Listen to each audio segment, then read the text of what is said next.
graça e a paz. Em nosso curso básico de vida cristã, estamos no livro 7, Jesus Cristo, o Verbo que se fez carne. Capítulo 10, Cristo na escatologia. Mas observe, no capítulo 9, o sacerdócio de Cristo vai tratar dos seguintes assuntos. No tópico 1, Cristo, sumo sacerdote qualificado. Quais os 5 aspectos do sacerdócio no Antigo Testamento? No tópico 2, a superioridade sacerdotal de Cristo. Qual a superioridade da intercessão feita por Jesus Cristo? E hoje, no tópico 1, o arrebatamento da igreja e o tribunal de Cristo. Observe, amados, nas 9 lições que acabamos de estudar, enfocamos o trabalho de Cristo no passado e no presente. Agora, vamos ver a sua atividade no futuro. Dentre as muitas promessas feitas por Jesus, destaca-se a do arrebatamento da igreja. Ele disse, lá em João, no capítulo 14, verso 3, e quando eu for e vos preparar lugar, voltarei e vos receberei para mim mesmo, para que onde eu estou, estejais vós também. E o apóstolo Paulo fez do arrebatamento da igreja um dos mais importantes assuntos de suas pregações e escritos. Este assunto é o tema central de sua primeira carta aos Tessalonicenses, de onde destaca-se as seguintes palavras. Tessalonicenses, no capítulo 4, versículo 16 e 17. Porquanto, o Senhor mesmo, dada a sua palavra de ordem, ouvida a voz do arcanjo e o ressoar da trombeta, descerá dos céus e os mortos em Cristo ressuscitarão primeiro. Depois nós, os vivos, os que ficarmos, seremos arrebatados, juntamente com eles, entre nuvens, para o encontro do Senhor nos ares, e assim estaremos para sempre com o Senhor. Então, o arrebatamento da igreja poderá ocorrer a qualquer instante, a qualquer momento. O apóstolo Pedro diz que esse dia virá como um ladrão, lá em 2 Pedro, no capítulo 3, verso 10. E é bom observar que, de acordo com o texto de Paulo, já citado, Cristo não será manifesto pessoalmente ao mundo no momento do arrebatamento, mas dos ares arrebatará a sua igreja. Amém, amados? Então, observe, só os salvos o contemplarão, e com ele darão entrada no céu. E a respeito do milagre da ressurreição dos mortos em Cristo e da transformação dos salvos vivos no momento do arrebatamento, ainda escreve o apóstolo Paulo. 1 Coríntios, no capítulo 15, versículos 51 ao 53. Eis que vos digo o mistério, nem todos dormiremos, mas transformados seremos todos. No momento, no abrir e fechar de olhos, ao ressoar da última trombeta. A trombeta soará, os mortos ressuscitarão, incorruptíveis, e nós seremos transformados. Porque é necessário que este corpo corruptível se revista da incorruptibilidade, e que o corpo mortal se revista da imortalidade. E o ponto central aqui, principal e marcante, é o corruptível se revestindo, se transformando no incorruptível, e o mortal se revestindo da imortalidade. Então, observe, amado, são limites humanos sendo anulados pela comunicação da vida eterna, imanente ali da pessoa de Cristo, que é a própria vida. Amém? E aqui nós temos 2 aspectos gloriosos que serão evidenciados no ato do arrebatamento da igreja. Primeiro, o limite, ou melhor, o ilimitado poder de Jesus Cristo de anular os estreitos limites da vida humana, fazendo-a eterna numa esfera superior à dos céus, ok? Para isso, ele vencerá a morte, comunicando aos seus a sua própria vida. Foi exatamente isso que quis o apóstolo João dizer quando ele escreveu lá em 1 João capítulo 3, versículo 2. Amados, agora somos filhos de Deus, e ainda não se manifestou o que havemos de ser. Sabemos que quando ele se manifestar, seremos semelhante a ele, porque haveremos de vê-lo como ele é. Amém? No segundo aspecto glorioso que se destaca do fato do arrebatamento da igreja é o seguinte: é o santo desejo de Cristo de ter os seus consigo o mais rápido possível. Isso foi o que ele manifestou na sua oração sacerdotal, né? Quando ele intercedia e falava com o Pai, lá em João, no capítulo 17, versículo 24.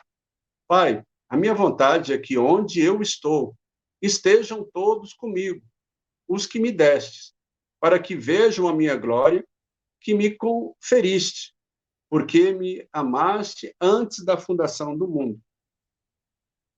Logo após aí, então, observe, amados, nós estamos falando da atuação de Jesus no arrebatamento. Se você quiser um maior esclarecimento, você volta no livro 6, que fala de Daniel e o Apocalipse. Né? Ali você vai se aprofundar bastante nessa matéria. Bem como no livro que está mais à frente, acho que no livro 9 ou no livro 10, nós vamos estudar sobre Apocalipse. E nós vamos reforçar tudo isso daqui. Mas é bom você repassar todo esse material, ok? Então, logo após o arrebatamento da igreja, virá o tempo descrito na Bíblia sendo a grande tribulação. Esse será o tempo, amados, de horror para o mundo gentil e de tribulação para Israel, né? Porque nós temos que entender que esse período vai acontecer por causa do povo judeu, do povo de Israel, ok? Então, nesse tempo, os crentes arrebatados comparecerão diante do tribunal de Cristo no céu e, de imediato, terá lugar a festa celestial que a Bíblia chama de as bodas do Cordeiro, certo? Então, o apóstolo Paulo escreve lá em 2 Coríntios, no capítulo 5, versículo 10, porque importa que todos nós compareçamos perante o tribunal de Cristo, para que cada um receba segundo o bem ou mal que tiver feito por meio do corpo. Bem? Então, antes de nós continuarmos, observe. É bom nós termos essa visão. Então, haverá 3 tribunais. O primeiro tribunal é o tribunal de Cristo, que é o tribunal que vai receber a noiva do Cordeiro. Tá? Depois, nós temos o tribunal das nações, que é quando Jesus voltar pela segunda vez, já com a igreja, né, e os anjos, e no final ali da grande tribulação, ele vai julgar todas as nações. Aquele povo que se levantaram para marchar contra Israel e contra Deus, né, a palavra de Deus diz que ele vai separar em ovelhas e bodes. Os bodes vão ficar do lado esquerdo e as ovelhas do lado direito. Quem são as ovelhas? São aquelas pessoas que não aceitaram marchar contra Israel e ficaram neutras. Então, essas vão entrar no governo milenial de Cristo. Lá no final do governo milenial de Cristo, vai haver o tribunal do trono branco, onde quem vai ser julgado nesse tribunal são as pessoas gentias, né? Que não aceitaram o Senhor Jesus e resolveram, né, acolher as propostas do mundo. Amém? Então, voltando aqui. Antes de nós estarmos ali diante do tribunal de Cristo, nós veremos o próprio Cristo sentado no seu trono de glória e majestade. E a galardoar ou recompensar a fidelidade e a diligência de cada crente que cumpriu o seu dever para com o reino de Deus. Tá? Lembra que nós temos uma comissão, nós somos comissionados para quê? Ide por todo mundo e pregar o evangelho a toda criatura. Né? Batizando em nome do Pai, do Filho e do Espírito Santo, ensinando-os a guardar todas essas coisas que eu vos tenho ensinado. Então, essa é a missão de cada um de nós, amados. Né? Então, nós temos que desempenhar isso. Esse julgamento, entenda isso, esse julgamento não terá a finalidade de revelar quem é salvo ou quem não é. Por quê? Veja, que ele terá lugar aonde? No céu, onde só entrarão os salvos lavados pelo sangue do Cordeiro. Ok? Então, a função desse tribunal é descrita ali na parábola, lá de Mateus, no capítulo 20, versículo 8, né? Que diz lá: ao cair da tarde, disse o senhor da vinha a seu administrador: chama os trabalhadores e paga-lhes o salário, começando pelos últimos, indo até os primeiros. Então, a parábola do senhor da vinha.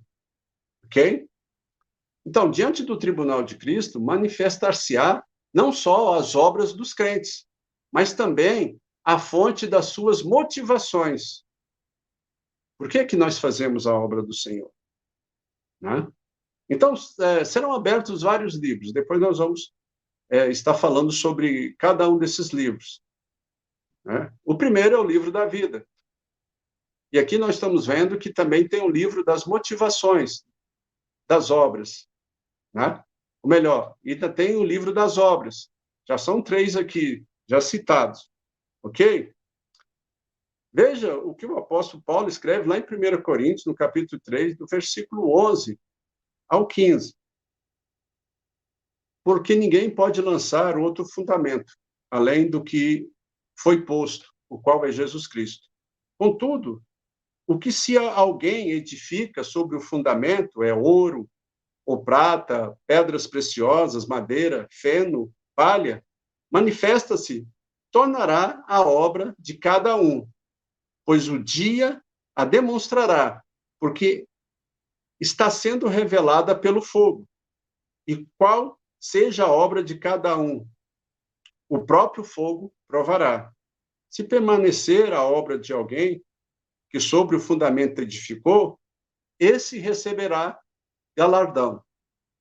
Se a obra de alguém se queimar, sofrerá ele dano, mas esse mesmo será salvo. Todavia, como que através do fogo. Amém? Então, o aspecto relevante a se manifestar no tribunal de Cristo não repousa ali absolutamente no fato de que os crentes foram achados fiéis a ponto de receber galardões, mas sim na fidelidade e bondade do Senhor em ortogá-los a eles. Ok? Então, findando o julgamento do tribunal de Cristo, a igreja fiel será chamada a ter acesso à festa das bodas do Cordeiro. Cristo e a igreja se tornarão o centro das atenções de todos os seres celestiais. Durante as bodas do Cordeiro, amado, a igreja será vista no seu aspecto universal. E aqui nós estamos terminando esse material, essa aula. Né? Ali estarão junto todos os santos do Antigo e do Novo Testamento, desde Abel. Todos os crentes do Oriente, do Ocidente, tomarão assento na mesa, ou na mesa do Senhor. E o que é mais importante, Cristo mesmo servirá aos seus, numa eterna demonstração de serviço àqueles que da terra foram comprados pelo seu precioso sangue. Amém? Entenda, isso é profundo, amados. No capítulo 10, para nós encerrarmos esse livro, tópico 2, da manifestação de Cristo em glória até o grande trono branco. Vamos responder as seguintes questões. Qual a diferença entre a atuação de Cristo no arrebatamento da igreja e na sua manifestação em glória? Qual a posição soberana de Cristo durante o seu reino milenial? Qual é o papel de Cristo no julgamento do grande trono branco? Então, observe, a nossa preocupação é de cada um crescer em conhecimento e graça, para que nós estejamos preparados para a volta do Senhor, porque Ele vem, né? E nós temos que estar prontos. Mas será que ele vai nos encontrar fiéis, pregando, anunciando, falando do amor dele para as outras pessoas? Porque essa é a nossa comissão. Por isso que nós estamos fazendo esse material, para nós crescermos em conhecimento e graça, para que nós levemos a outras pessoas essa mesma mensagem. Por isso, use esse material para você pregar, anunciar, estudar com seus parentes, amigos, familiares. E vamos todos estar prontos para esse grande dia. Amém? Que Deus abençoe a todos. Não esquece aí de deixar o seu like. Se tiver alguma pergunta, deixa ali nos comentários, né? Se você também não gostou, deixa ali nos comentários a respeito disso. E até a próxima aula, em nome de Jesus.